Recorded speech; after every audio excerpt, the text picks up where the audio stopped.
Great. Thank you. Thank you to the GLC so much for hosting us, and thanks to my colleagues for joining us today. This session, what we'd like to do is to think about what are the lessons learned from COVID? What are the things that will forever change either our individual institutions and or higher education as a whole coming out of this time? And what I really hope for today is that we don't have the same conversations so many of us in here have participated in. We get called a lot, I think, as higher education leaders. We get called a lot and asked, what's it like? What's the technology? What about the digital divide? I don't want to ask all the questions that we get asked all of the time. The point of this session is to have an intimate conversation, for us to have an exchange, for us to try to lift up some of the lessons that are the longer term lessons coming out of this time. And we're going to do that from a perspective of looking backwards from 2030 back to 2020. That's going to be our orientation for our conversation today. And this is also a time for each of us to really engage and ask questions. And those of you who are participants, you can put questions in the chat, or there will be an opportunity to come off of mute as well. We're recording this so that we know that there will be questions coming up after this session. And so if there are questions, once this video is posted, you can post your questions via LinkedIn. There will be, the comment section, and we can also all try to come back and answer questions there. So first, what I'd like to do is to tell you about how we've broken up our time. The beginning half of this session is going to be the conversation with higher education leaders. I'm joined by higher ed celebrities, so it's going to be very exciting. And then the second session, more celebrities. We are going to be joined by two observers of higher education. And so we're going to get their reflections and their comments, both on the conversation that we will have had prior, and then also just sort of their looking forward. What are they thinking about? What are they seeing?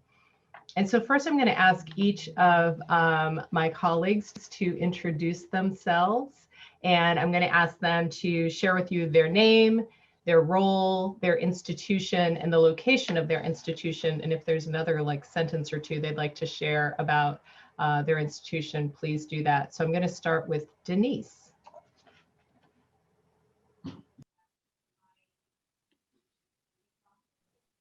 Hi, thank you so much for the invitation. I'm very glad to be here with you, Suzanne Walsh. I would like to thank DAAD for the suggestion of my name, and also the GLC for the organization of this important meeting.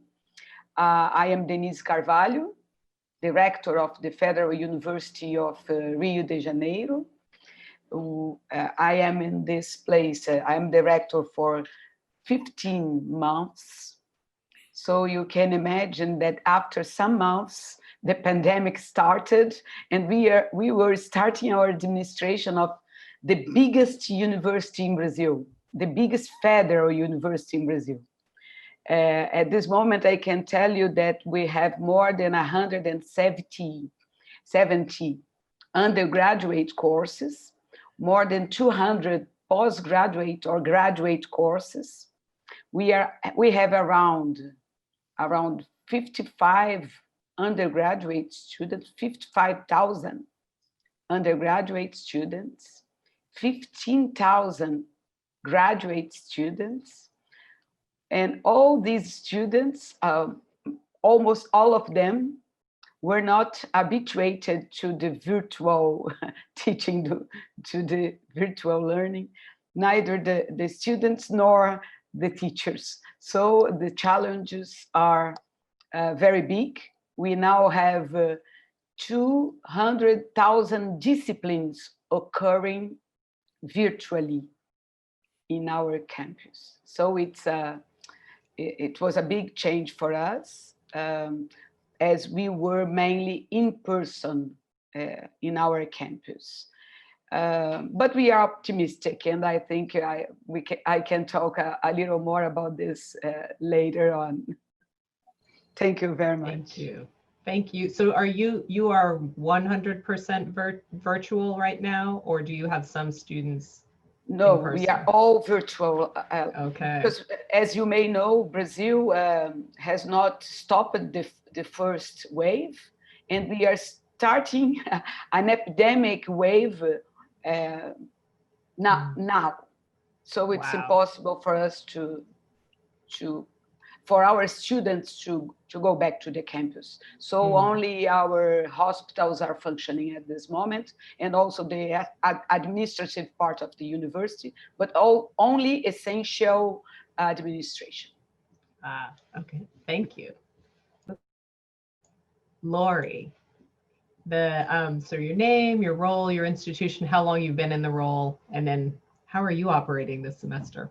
Sure. So good day, everyone. Good day, wherever your time zone. And thank you for those of you who have been at this for well over 12 hours today. Thanks for having me. And Suzanne, thank you so much for inviting me here. It's great to have this follow-up time with you. So I'm Laurie Leshin. I am the 16th president and first woman president in the over 150-year history of Worcester Polytechnic Institute in Worcester, Massachusetts. So we call ourselves WPI because Worcester Polytechnic Institute is a mouthful. So WPI, and we are one of the oldest technological institutions in the US. So we are 5,000 undergraduates and 2,000 graduate students, 98% of whom graduate with degrees in STEM, some field in science or engineering. And so we are the proud geeks. We are very geeky kind of a place. So all this, luckily, I think in the face of the virus, we take a very scientific and engineering approach to dealing with it. And we're fortunate to kind of have that ethos that permeates our campus. So in terms of how we're operating, we are open. We have WPI, and I'll hopefully get a chance to talk a little bit more about this. We have a lot of unique things about our approach. One of them is that we are very much embedded with student choice. And so we gave students a ton of flexibility about how they wanted to engage this, and faculty actually, how they wanted to engage this year. So we have about 90% of our undergraduates who have come back to the campus, and about half of our graduate students are attending. Some have some portion of their education being done in person.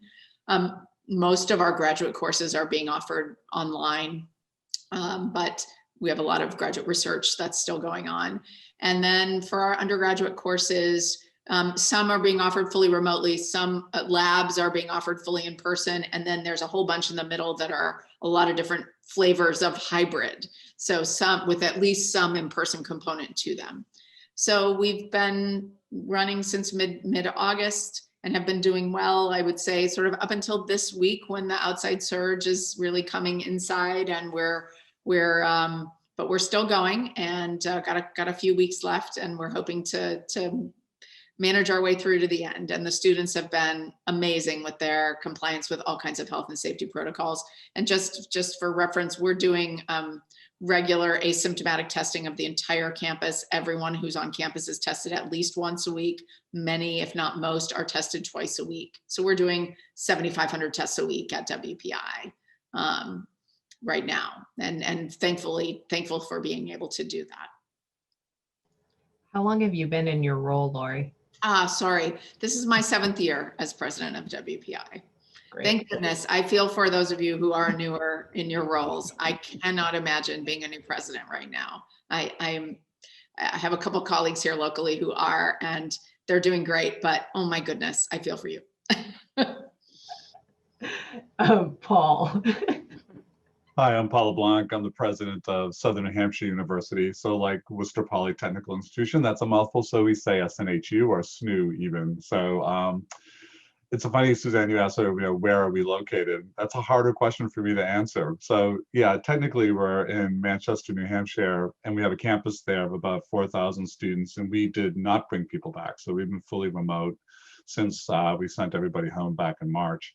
But the reality is we have 148,000 online students, and they are everywhere, and we service them from everywhere. So we have a large operations center in Tucson. We have a large distributed workforce. We have people on Army bases and Air Force bases. So it's a little bit of everywhere. And then a sizable international component, including the largest attempt to bring full degree programs to refugee populations. So we're in 3 camps in 2 urban settings in Africa and the Middle East. And I've been here 17 years, so a fairly long time. And I thought, Laurie, your comment, I mean, I feel like this has required every ounce of leadership and management experience I have. I don't know how someone new to the job navigates this, but they are doing it. So yeah, so it's a pleasure to be with you all. They probably have more energy than we have at this point. Maybe that's it. Maybe that's it, Laurie. And I'm Suzanne Walsh, 19th president of Bennett College, a historically Black college for women in Greensboro, North Carolina. And although I am sheltering in place in Seattle because we are 100% virtual. Like Denise, I'm in month 15 of ever being a president. And so as far as she and I know, this is just how it works. You all have a pandemic during your first year of your presidency. So that's how we're behaving. And we're a micro college. So we are under 300 students. We're teeny, teeny, tiny, which I know, Laurie, I know. You know that, Suzanne. Oh my God. Tiny. Amazing. So it means I know everybody's business. But it also means that the way that we support our students is, as a historically Black college for women, is very specific, and we really can focus on our students in a way that I think is required during this time. So what I want to do now that our introductions are done, I want to turn to our opening question, which I asked each of you to ponder. What are the top 2 things from 2020 that will change or have changed your institution forever? Forever. Not just like now, but forever. Forever. And any one of you can jump in. Paul, you have the best one there, I think.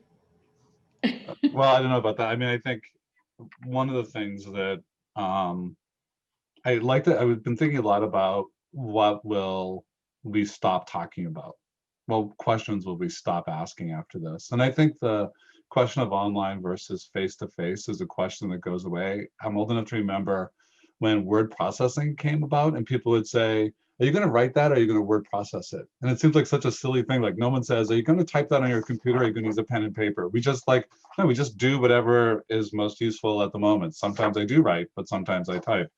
So I think Laurie's comment about WPI being built on flexibility, I think the future will be just endless options. And the idea will be just do what makes sense for you in the moment. If today getting on your class online makes more sense, great. And we're just built for that.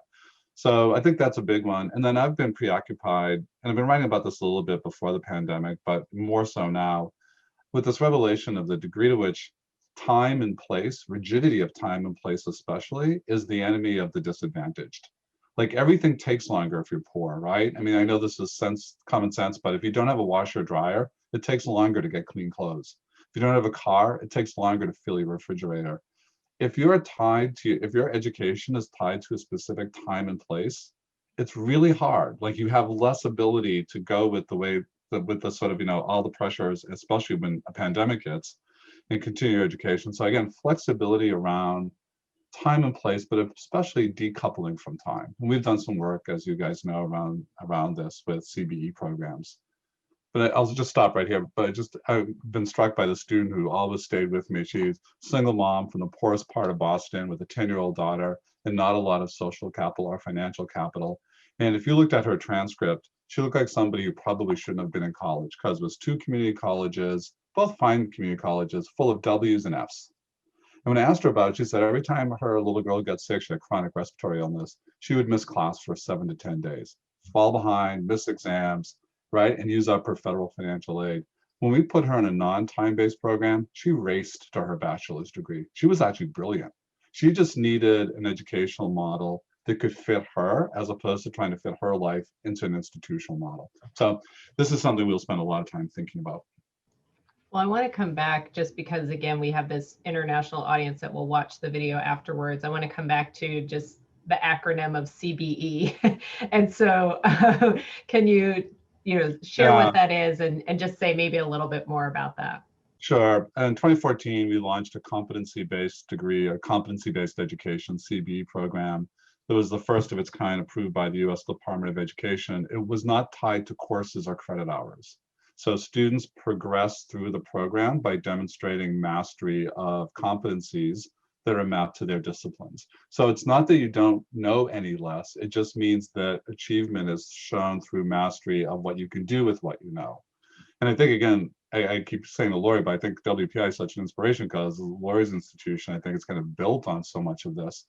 But the beauty of that program is that you don't have to tether it to time. So I don't stop here, Suzanne, but if you think about it, most of American higher ed has time as a fixed variable, right? And education as the variable, excuse me. So time is fixed, education is variable. We'll measure you at the end of 15 weeks and you have an A, B, C, D, or F. And really what we did instead is flip that.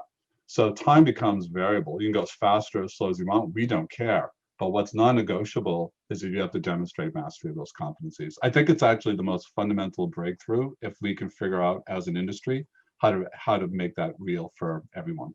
Yeah, how to scale it Yeah. and make it, because the way you assist students through that path is very, very different from the structured way we do now. And so that's exciting and scary piece of it. I agree. I could jump in a little bit. Yeah, that'd be great. If you want, and talk about a couple of different things from my perspective in terms of the things that will change forever at WPI. And I have two, and they're very different actually. So just to give a little bit more background on us, and Paul, you're so kind to look to us as a model. It's so interesting when you're inside the whale. Sometimes you don't always see how innovative it is, but I think the place is really interesting. So two interesting things about WPI. So both connected actually. So let's say one thing.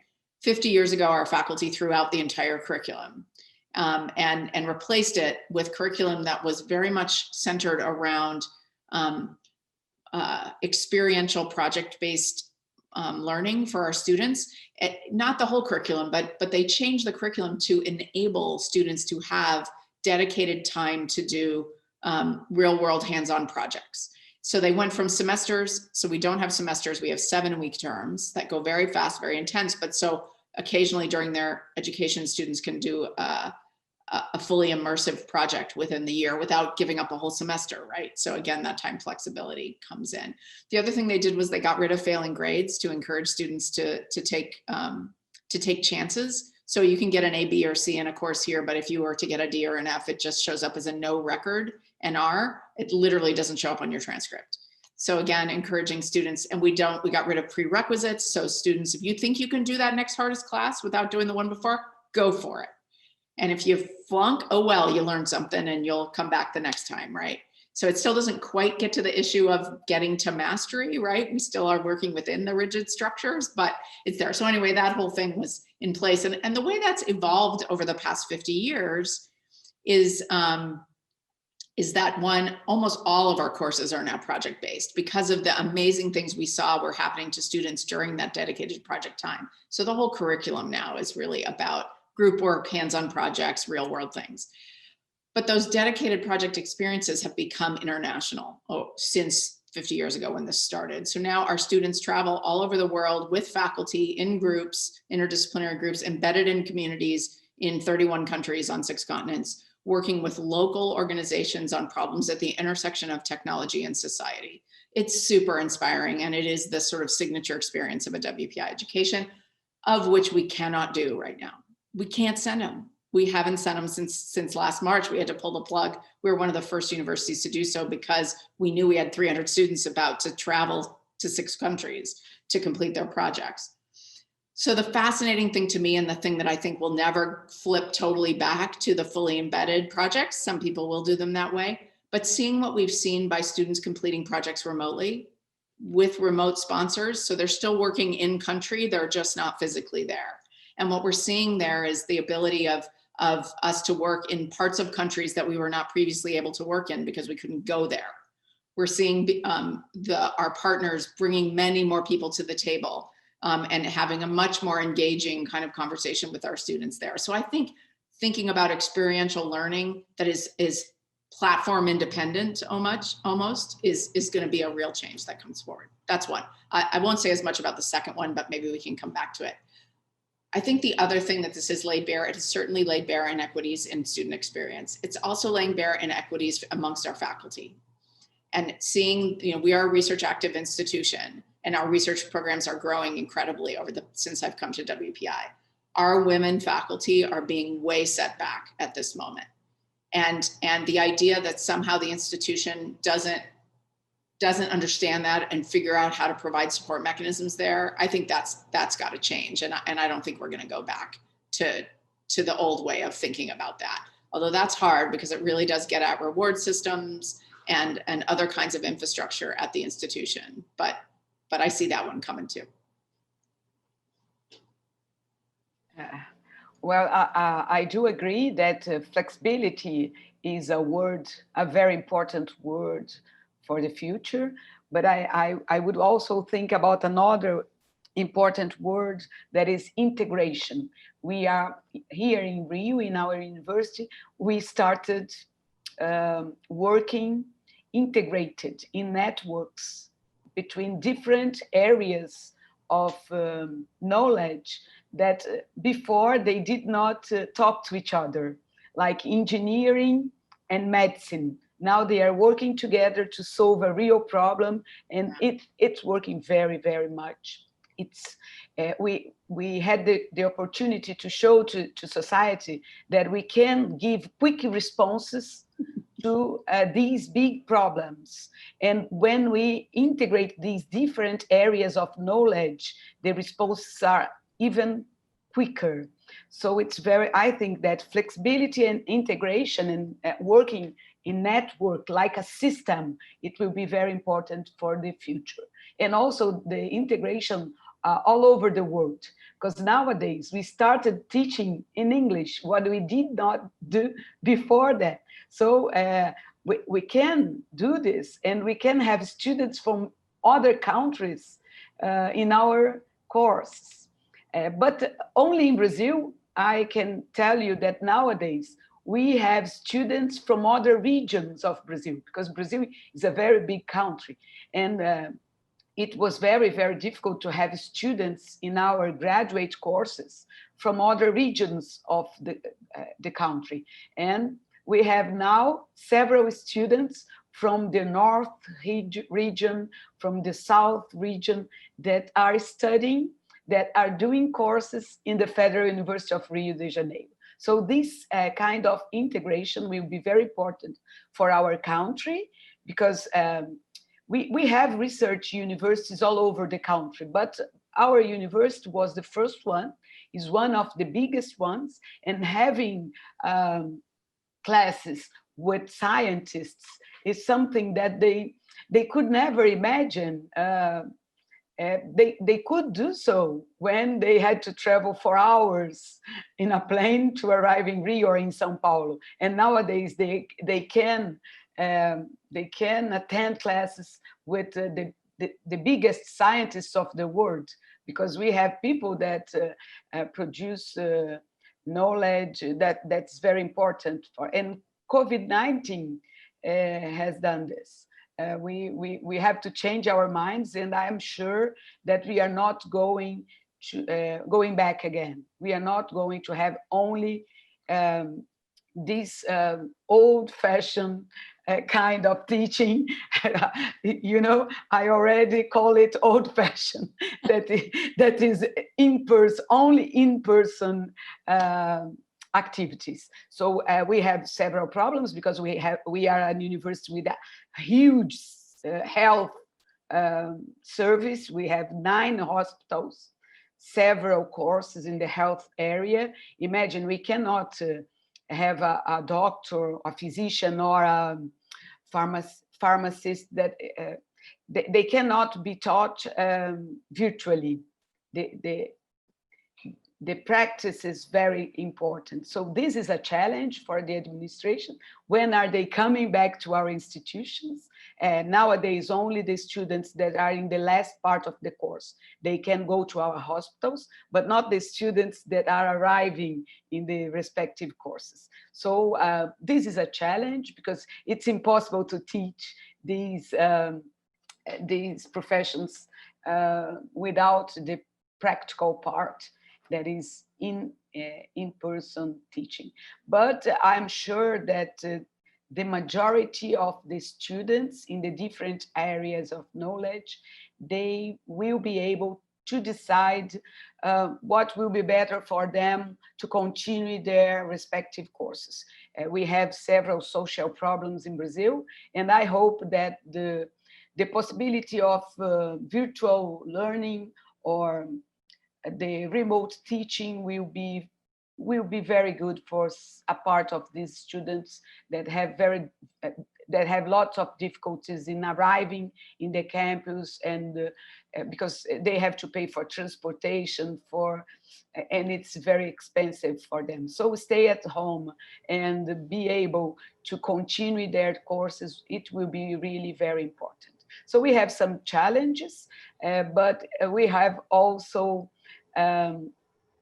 it was also very easy for us to adapt ourselves to this new experience, and I'm sure that we are not going back again.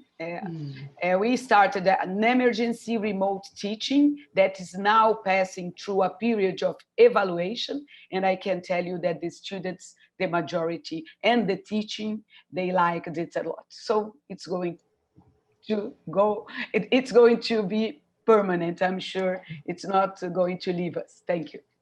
Thank you. And so what I asked each of you to do, and I'll share a little bit about what will never change, or what will never go back to the way things were at Bennett in a second, but to tee up the next question for our panelists, what I asked them to do was to think about, we're now in 2030 and we're looking back at 2020. What were the principal concerns with the changes and strategies and tactics that you implemented back in 2020? So while you're thinking, I'll just say a little bit about a couple things that have changed at Bennett that will forever be different. One is we will, I think, much like Denise talked about, we'll be able to offer virtual learning, which we weren't doing at all before. So we will never go back to in-person only. We'll always have that virtual option. And the other thing is we have a version of what Laurie talked about, which is I broke up the semester, which was 16 weeks, and broke it up into 3 block schedules, but we call them mini-mesters. And so we have a 2-week, a 7-week, and then a 7-week. And so we'll never go back to a 16-week, I think, for all the reasons that you talked about. But first, the original reason I wanted to do that was for mental health reasons. I saw students dropping out mid-semester, and it was like they couldn't imagine going for another 8 weeks. There was something about that time frame. And so that was originally why I wanted to break up the semester. And then coronavirus came along, and yay, and we had to do it. I mean, who wants to sit in this format for 16 weeks and 7 classes at a time? Anyway. Okay, so we're in welcome to 2030, everyone. And back in 2020, you made some decisions. What were your principal concerns leading up to or with the changes, the strategies, the tactics that you took on back in 2020? What were your principal concerns back then?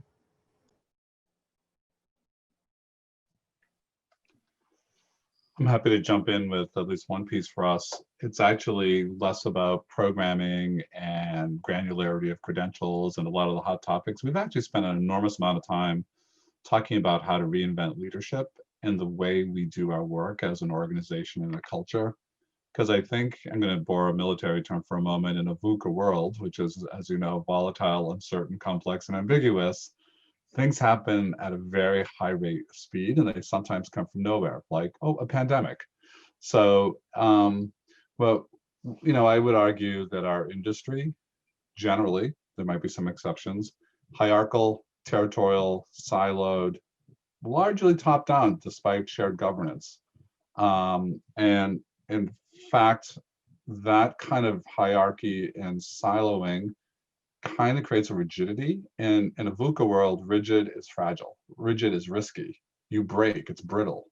And what we're trying to do is think about what does it mean to build an organization in which we do the work based on credibility and passion versus positional power. What does it mean to do the work in a way where our toolkit is expanded? So we don't just talk about what department owns this thing. We talk about, is this a place where a community of practice might be more effective? Is this a place where a task force may be more effective? Is this a place where we can empower people across the organization so that leadership really becomes more about clarity of end goals and way less about building the roadmaps to get you there? So that we can say, so again, I'm not a military person, I don't want to overbore from the military, but they've used this phrase called commander's intent. And it was from the very hard lessons of places like Iraq and Afghanistan, where top-down planning would be obliterated within moments. If I can quote the philosopher Mike Tyson, everyone's got a plan until they get punched in the nose, right? And then all of a sudden everything goes to hell.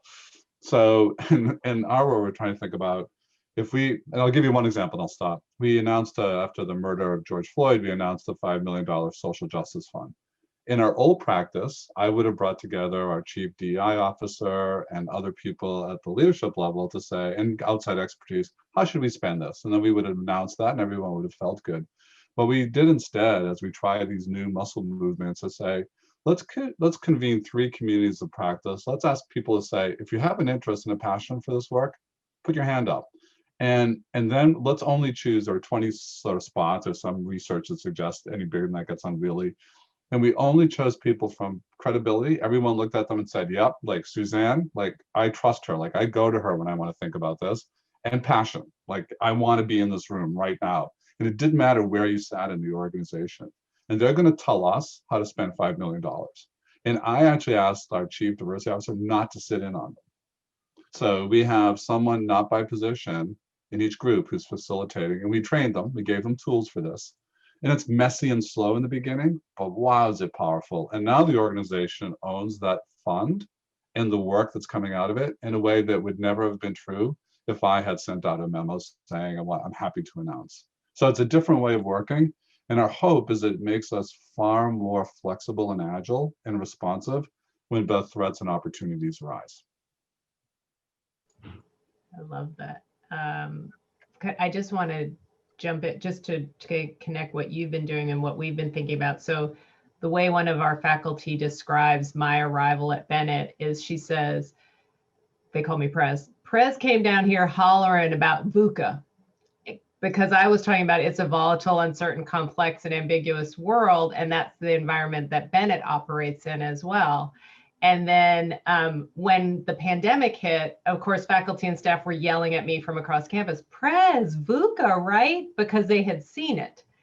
And they were like, oh, okay, this is kind of familiar. And then the other word that you use the reverse of the word that I'm using now, which is, I like to talk about, it's important for us, and I think for higher education, to be anti-fragile. You know, if you read Taleb's book, right, anti-fragile is a really critical component, because it's different than resilience. Resilience is back to status quo. And no matter what happens, we have to be ready to not go back to status quo, which is why my opening question was like, what will change forever? Because if we just go back to status quo, we're going to get knocked off, and we're all too fragile to be able to continue to survive these threats. So I think it's interesting how a number of us are sort of using these similar terms and concepts. Laurie, you looked like you were going to chime in. Yeah, not with anything nearly as inspiring as what either of you said. So someone else go. Denise, what were your principal concerns? We're in 2030 right now. What were your principal concerns back in 2020? What I think is that it will be very difficult for me to explain this, but I will try. We know that teaching is quite easy, but it's not really related to learning. So nowadays, what we don't know is what is going to happen with our students regarding learning. because we know that the learning process is something that depends on emotion. And this virtual world, is it possible to passionate people in terms of how are they going to learn? Is the learning process going to be, it will change, and it has changed, and it will change forever. But I would like to know in 2030 what happened with this part of learning. We all know that, of course, because we watch films, we watch TV, and we know that emotion can pass through the virtual world. We know that. But as teachers, are we prepared to this role? This is a new role for the teachers. Maybe the students will like much more the virtual teaching, but with some teachers, with the teachers that can passionate even in the virtual world. That's what I want to analyze in 2030. Emotion through the computer. I bet Norman Beer has some thoughts. Go ahead, Laurie.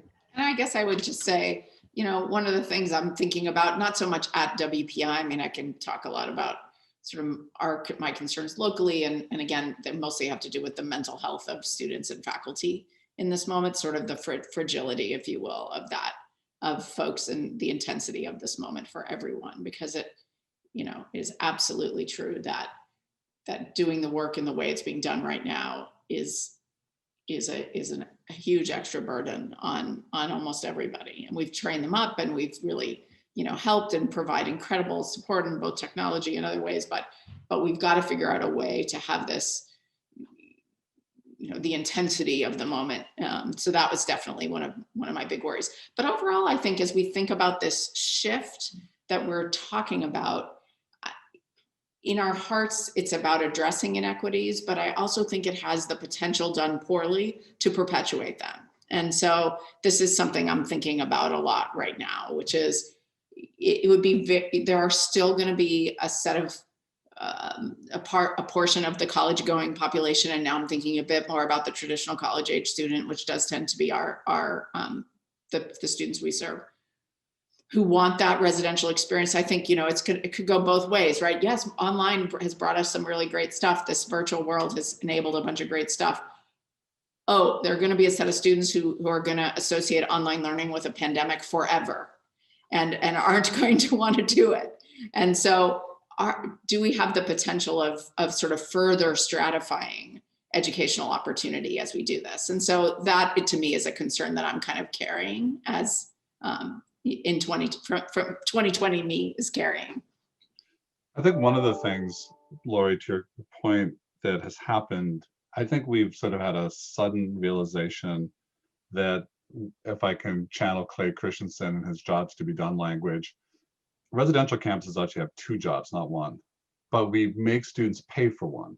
We make students pay one fee called tuition. Yeah. But there's one job that's about their degree experience or academics and a pathway to a great career.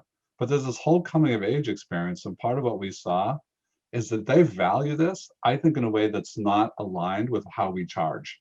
Yeah. So when they said at Wesleyan, 15% discount, and I'm learning from home, it ain't 15, like that's not the right balance. We don't know what it is, but it's not 15, that isn't enough. And it's sort of a shock, I think, right? Like, wait a minute, but it's our academic thing that you're, job that you're paying for. Like, we're paying for both. And that 90% of your students wanted back speaks very eloquently to what the value they place on being in an intentional learning community. Now I'm talking about traditional age students. Yeah. And all that development that occurs. And I think we will unbundle those increasingly. I think we're going to see options for both. Right. Right. Well, we may decide that 4 years is a luxury, like 4 years of coming age. Oh, in reality, how many of our seniors say they come for 4 and they say at the end of their junior year, I'm kind of good. Like, I don't need the campus thing anymore. I'm going to move off, maybe start work, finish up online. So I think we'll unbundle these by 2030. thinking about the more, yeah, exactly how to infuse and tuck in flexibility there in a way that's smart, as opposed to doing it with a big hammer, right?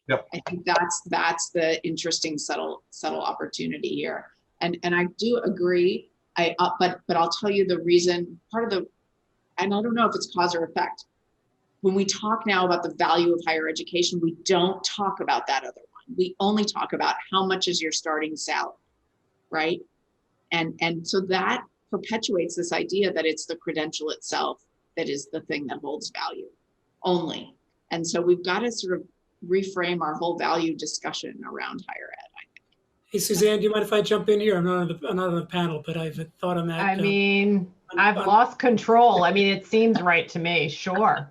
Well, I just think I was stunned at how quickly, when the pandemic hit, there alternatives to the campus started to emerge. So you ended up with students getting group houses in, Charleston or Park City or whatever, and people started building dorms that for students from different campuses, and you could see in literally a matter of weeks how this perimeter, this sort of Maginot line, which is an appropriate analogy, that universities have always had, which is students will always want to be together, they'll always want to be on campus, how that started to break down, that can recongeal around other places than the university campus. And you can start to, charge for the education, which can be offered digitally and from anywhere. And somebody will charge separately for that coming of age experience that Paul describes. And if you think about 2030, if that combination can get you much of what you're getting now on a college campus, but for considerably less, that could be, that could really be a problem for a lot of campuses. Well, and I think there's a question that's developing here when we think about, looking back from 2030, is what we will see in 2030 more varieties of higher education than we see now. And it's because there is no such thing as higher education writ large around the globe. And so what do we see that's different? What are the different flavors? What are the different brands and types of higher education? Because right now, even for us to host this conversation around the world, and the poor, Global Learning Council team, you've been up since 4 a.m. Berlin time, and it's 6 p.m. Berlin time now. And so you've seen this global conversation. Higher ed still looks pretty similar around the globe. Like there's still things that look very similar, but in 2030, will it all still have those similar components? Will it have the same kinds of variety? Will there only be 3 flavors or 5 flavors? I think our respondents will have thoughts about this too. But what I want to go to is one of the questions that I also asked this panel to consider, which is that, which you've all started to touch on, several things needed to change. So it's 2030, several things needed to change in your institution and in the broader culture to optimize the success for the kind of changes we've been talking about. What things had to change back in 2020 in order for us to realize that 2030 dream, whether that is, we're talking about looking at that pay structure, we're talking about how many opportunities are there to be, virtual, or really understanding at its core when place matters. What things needed to change at the institution or broader higher ed level back in 2020? I jump in. I have a list. I have my favorite list. I'm like that character in Game of Thrones who has her assassins list, like things I want to sort of kill off. So, I think with the new administration, I'm officially calling it the assassins list then. Yeah, the it's higher ed Aria. assassins It's list. Aria's list of higher ed changes. So we have things we have to call. I think the new administration is going to overcorrect on regulatory, and I think even using the word innovation will be anathema. I think innovation will be suspect. So we will have this overreaction here, at least in the beginning. And if we don't get through that and get to a place where we encourage safe spaces for institutional innovation and experimentation, we are going to get locked into this calcified model. And listen, I understand, I've grudgingly accepted that policy will always follow practice, but if they don't give us space to practice, then we'll never get the policy changes we need. And we are in a regulated environment, right? So we're always going to be slower to change. It's not going to be disruptive like music or journalism. It's more like healthcare. It's very slow. It's creaky. It's complex. Andy knows this. He's lived through this, you know, as someone who's been trying to sort of forge new ways of being in this space. So I think that's one. We will have to break through that and think about how we balance safeguards for consumers with experimentation, safe zones for innovation, and how we think about new models. I think a second one, we have to break away from time. We talked about this, I won't belabor it, but I think that will be a critical piece that allows us to be much more flexible about the way that we think about learning.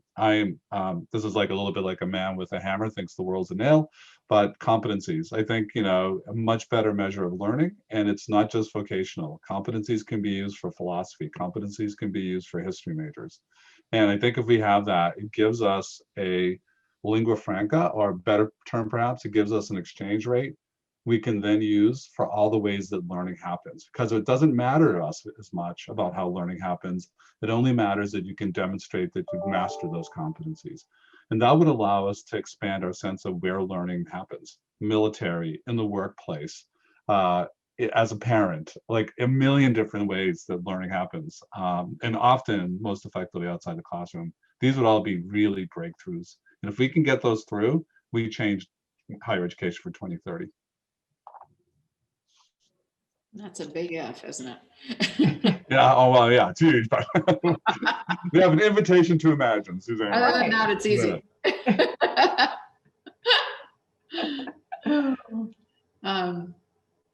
I like to talk about that time way back in 2020 when we had to move. I literally talk about it that every single aspect of a student's experience on the campus has changed in 2020.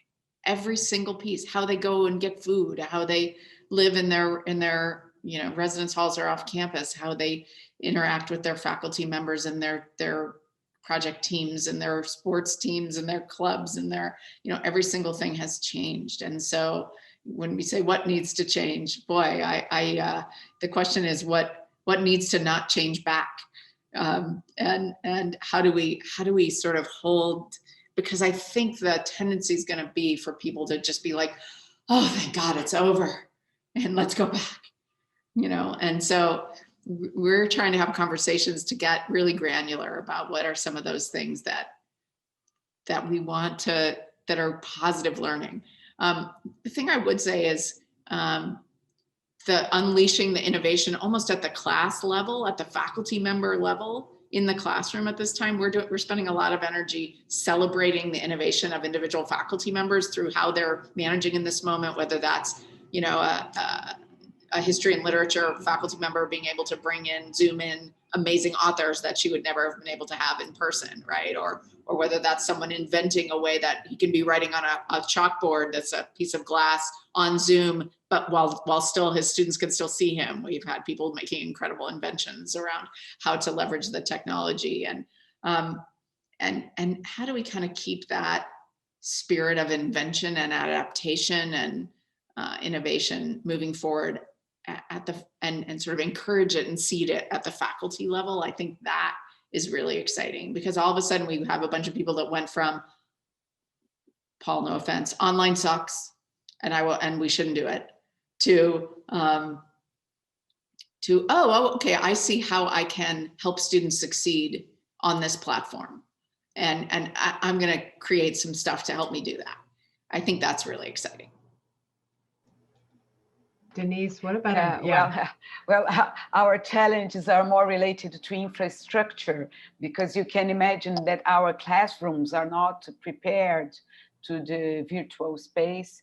And I agree, and I think it's very important to return to the term flexibility. What I think is that a student is not going to have the option, I will either be in person or at home. No, it will be possible for him to be in person on Monday, maybe on Tuesday he cannot be at the university, so he can stay at home and that will be like this. So our classrooms will have to be prepared to have students in person with the teachers, but also this class will have to be transmitted in a platform, and we do not have classrooms to attend this kind of this will be very important in 2030 for us. We are in a very big city. We have several mobility problems with the transport of students. They sometimes they stay more than 2 hours in a bus or in a train. Yeah, it's not easy for them to arrive at the university. So you can imagine that this flexibility will be very important and will expand our possibility and the students' possibility, so that they will have a hybrid kind of learning. They can be with their friends and all the people in the campus, or in the other day they can say, no, today I'm not going because there is a traffic jam. I will stay at home. I will study better by myself, and so on. So this is the biggest challenge for us here in Brazil, is to change the infrastructure of our classrooms in the university. May I just have an answer for Denise? Because this morning we were talking to people, colleagues in Australia, and they said, because they have students having such a long way to the university too, and they appreciate this kind of, say, online learning. And they thought in Australia, the culture is that it's not second-right learning, it's first-right learning. Because in Europe, quite often, online learning is second-right learning, not as good as the other one. But in the case you have to have a long journey to get to the place, you might value it a little bit more. Is it true for you in Brazil too, that online learning is viewed as first-right learning, or is it second-right learning too?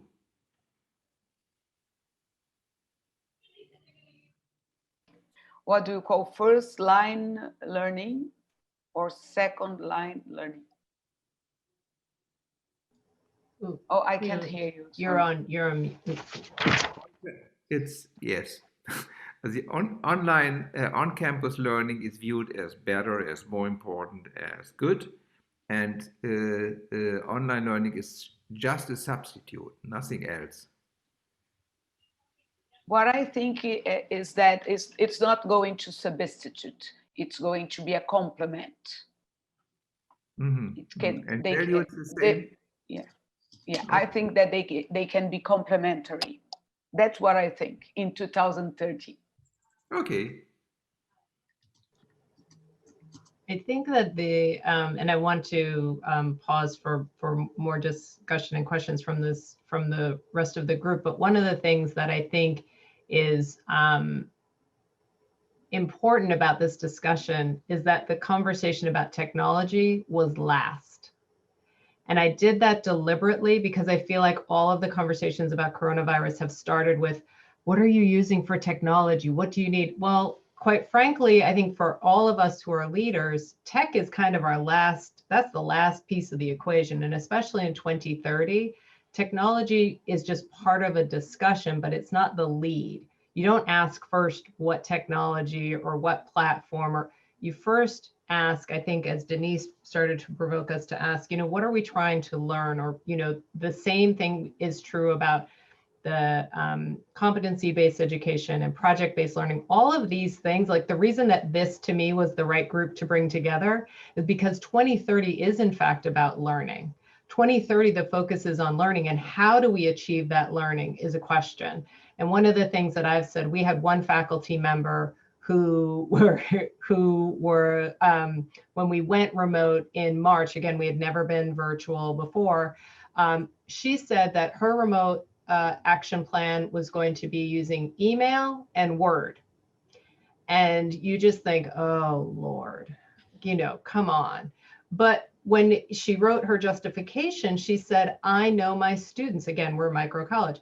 I know my students, they're not going to have reliable internet access, but everybody has a cell phone and everybody is able to write out their essays even by hand. I will take things by US mail. I will mail them their exams. It's in the humanities. So again, a different kind of level of flexibility. So it makes me ask also for, I think in 2030, we will have a newly invented correspondence school of the 21st century. In other words, you don't always have to have access to a laptop. You can have access to a cell phone and still have that learning experience. I lived in Australia as a kid. My dad he taught distance education then, which was like radio to the outback. And he ended his career teaching online. So he's like seen it all in between. So I think that there is this opportunity, though, for us to look backwards in some ways and say, what are the analog things that we want to incorporate? My last example here is that we, in the sciences, one of our faculty members sent students home with Petri dishes and had them, send the pictures in of hand washing and non-hand washing, look at the cells, do the experience. So I think when we're dealing with a range of students around the globe, we have to have both the very high tech and the quite low tech. That to me is part of what will happen in 2030, is that we will have those conversations, and but the tech piece, the tech itself is really like the last question. And the over focus on what platform or what was, Raheem just put that back in the chat too, about what Paul's question, are you going to word process? Are you going to word process that? I mean, I think thinking about, we shouldn't be asking questions about technology per se, but technology in support of, I think, will be a piece of that. I'm going to open it up if people want, you can use the raise your hand, or you can come off the mic if you want to add to this. Andy, and then I know Carl's been putting some things in the chat. I don't know if he wants to expand on. Go ahead, Andy. Yeah, first of all, I have to apologize because I got to go to another meeting shortly, but I had two observations I wanted to make. One, Frieder, to your question, we have students, we have 1.5 million students around the world, and last year we did a survey of students, especially in higher education programs, would they be interested in more online? And over 90% of them said not interested. We shifted, obviously, everybody to online around the whole system. And now 75% of our students say post-pandemic, I want at least some online. Some wanted, very few wanted all online, but most of them wanted some online. Once they had experienced it, they felt, they understood the benefits of online, not necessarily better than, but standing alongside. And so I think there is a fundamental shift going on globally. If you had asked me a year ago, at what point would you have students, every student around the world has experienced an online education and every faculty member has taught it. What year would that be? I would have said 2040, around the world, 2050. I don't know when. I would not have said by the end of March 2020, but that's what happened, and that whole thing has changed things pretty dramatically. So that's one point. And I have to, Laurie, you had made a point that raised a question for me. I forgot what that is, so I'm going to leave it at that, and apologize for the fact that I've got to run. I'll watch the end of the recording. Thank you, everybody. Thank you. Thank you. Yeah, I think that's really right. We were already having these discussions, here we are, the very touchy-feely, well, as touchy-feely as a STEM school could get. Okay, we're geeks, I get that. But I keep saying, look, our students are going to be learning online once they leave here. They're, corporate training, job, lifelong learning, all of that. We know they're going to be learning in online settings when they leave. And so don't we owe it to them to help teach them how to learn in all formats, in all platforms? And because that's really the hallmark of our education, is that students leave here knowing how to, take responsibility for their own learning. We actually have data that tells us that that's what the project-based learning does for them. that it helps them take responsibility for their own learning. And before this, we were getting, you know, sort of a, no, we're not going to do that. Now it's like, okay, surprise. Yes, we are. Yes, we are. Because they're going to, I think, demand it. And it just makes a ton of sense going forward now that we have the built-in experience to be able to do it. Now it's a question of how, you know. I think Carl, this next generation of I think this next generation of learners don't make these distinctions. They don't think about living a life. I'm going, you know, we still, I'm part of a generation like, I'm going to go online and do something. They're never offline. They just, they just navigate these realities in a kind of seamlessness that they don't make those distinctions. The natives, yep. Yeah. Carl, I saw you come on camera. Yeah. Yeah, so this is a good point for me to jump in and say, you know, this statement here is something that I hear a lot, and as somebody who spends now their life actually studying learning and studying the student development of how to think critically and in specific disciplines, you know, I'll say that the previous claim is just something that's in some ways completely wrong. Now it's not, in other ways it's right, but you know, yes, they're used to using different formats, but are those formats the best way to actually learn the kind of thinking we want? And I'll say no. I mean, you know, if they already knew that, they wouldn't need to go to college. I mean, it's really in higher education, it's about having people who through years have mastered particular ways of thinking, particular ways of applying knowledge that are not easy, not simple, and not intuitive. And it's about guiding students to have that kind of thinking. And we know a lot about the kinds of experiences, kind of cognitive experiences that a student has to have to develop these new capabilities. And yes, you have to kind of work with their expectations, but you don't have to accept all of their expectations and beliefs because they're often incorrect.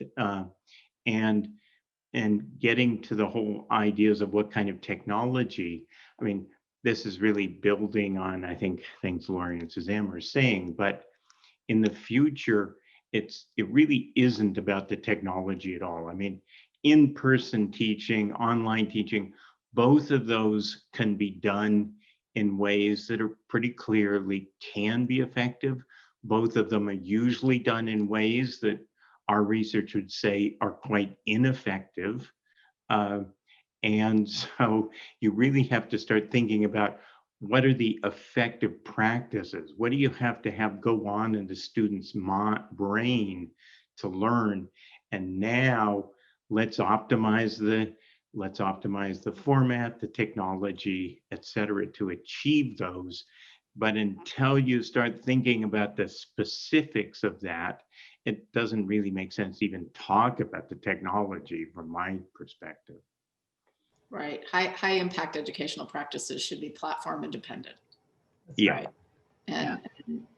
And once we think we know what some of those are, then it's the really interesting and innovation opportunity is to think about how they can show up more independent in place.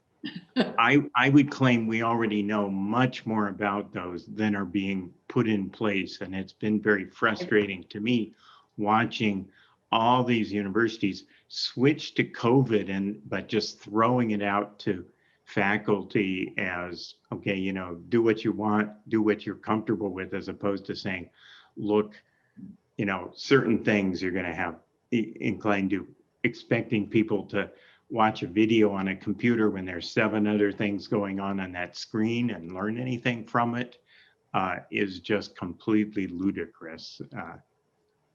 Okay, that brings me to, I think we may have differences of opinions coming up next. So I'm really excited. I like a controversy. So I want to thank you to our higher ed team. We're going to come back around to you all again here at the end for wrap up closing thoughts.